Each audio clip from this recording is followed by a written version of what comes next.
की बात है, किसी गांव में एक गुरु अपने कुछ शिष्यों के साथ अपने आश्रम में रहते थे। उनके सभी शिष्य बारी बारी गांव में भिक्षा लेने जाते थे। एक दिन उनका एक शिष्य भोला भिक्षा लेने के लिए गांव में गया और घर घर भिक्षा की मांग करने लगा। गांव में उसने भिक्षा के लिए एक दरवाजा खटखटाया तो अंदर से बड़ी बड़ी दाढ़ी वाला एक तांत्रिक बाहर आया और बोला, ये कौन है जो मेरे दरवाजे पर किसी और का गुणगान कर रहा है। तब भोला बोला, मेरे गुरुजी महाराज सर्व सामर्थ्य हैं। तांत्रिक ने ये सुना तो क्रोध में आकर बोला, इतना दुस्साहस, मेरे दरवाजे पर आकर किसी और का गुणगान करता है। देखता हूँ कितना सामर्थ्य है तेरा गुरु। जा, मैं तुझे श्राप देता हूँ, तू कल का उगता हुआ सूरज नहीं देख पाएगा, अर्थात तेरी मृत्यु हो जाएगी। शिष्य ने जब ये सुना तो वो देखता ही रह गया और आसपास के गांव वाले कहने लगे, इस तांत्रिक का दिया हुआ श्राप कभी व्यर्थ नहीं जाता। शिष्य बेचारा उदास होकर वापस आश्रम की ओर चल दिया। रास्ते भर वो सोचता रहा कि आज मेरा अंतिम दिन है, मेरा समय खत्म होने वाला है। वो जैसे ही आश्रम में पहुंचा तो गुरुजी महाराज हंसते हुए बोले, ले आए भिक्षा। तब भोला बोला, गुरुदेव भिक्षा में अपनी मौत ले आया हूँ। और उसने सारी घटना अपने गुरु को सुना दी और एक कोने में चुपचाप उदास बैठ गया। गुरुदेव बोले, चलो भोला भोजन कर लें। भोला बोला, गुरुदेव यहाँ मेरे प्राण सूख रहे हैं और आप भोजन करने की बात कर रहे हैं। तब गुरुदेव बोले, अरे भोला, अभी तो पूरी रात बाकी है, अभी से चिंता क्यों कर रहे हो। चलो ठीक है, जैसे तुम्हारी इच्छा। ऐसा कहकर गुरुदेव भोजन करने चले गए। फिर सोने का समय हुआ तो गुरुदेव भोला को बुलाकर बोले, भोला हमारे चरण दबा दो।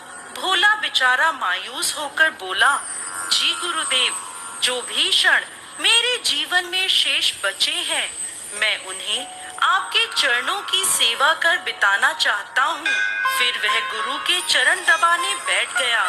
गुरुदेव बोले, भोला चाहे जो भी हो, चरण छोड़कर मत जाना। भोला बोला, गुरुदेव कहीं नहीं जाऊंगा। गुरुदेव ने अपने शब्दों को 3 बार दोहराया, भोला चरण छोड़कर कहीं भी मत जाना। ऐसा कहकर गुरुदेव सो गए। भोला पूरी श्रद्धा भाव से चरण दबाने लगा। रात्रि का पहला पहर बीता। तांत्रिक ने अपना श्राप पूरा करने के लिए एक देवी को हाथ में सोने चांदी हीरे मोती से भरा एक पात्र लेकर भेजा।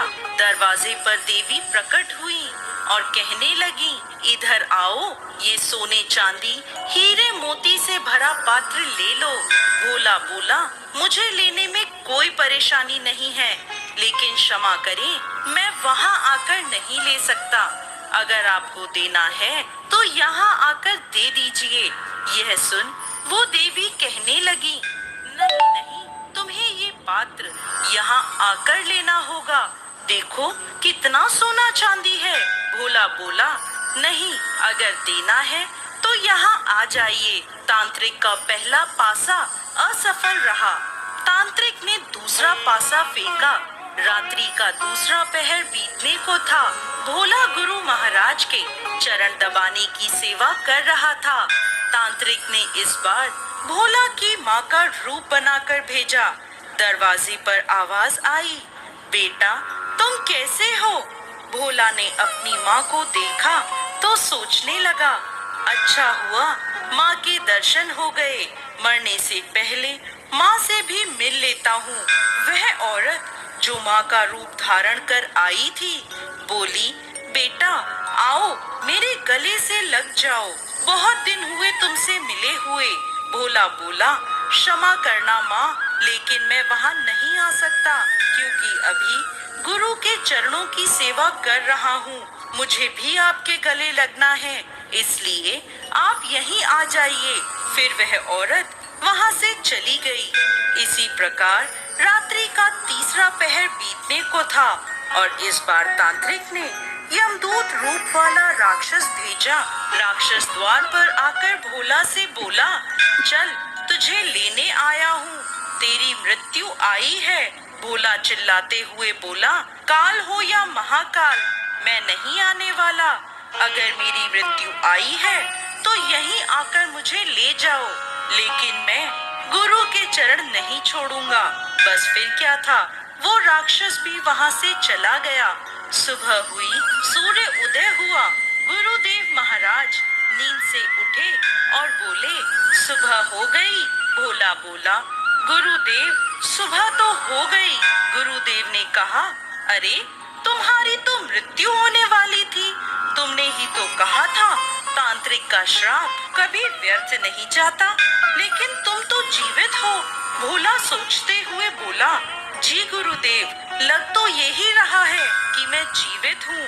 फिर उसे सारी रात्रि वाली घटना समझ में आ गई कि गुरुदेव ने क्यों कहा था कि जो भी हो चरण छोड़कर मत जाना। फिर भोला गुरुदेव के चरण पकड़कर रोने लगा और कहने लगा, जिसके सर पर गुरु का हाथ हो उसका काल भी कुछ नहीं कर सकता। गुरु की आज्ञा पर जो शिष्य चलता है उसे तो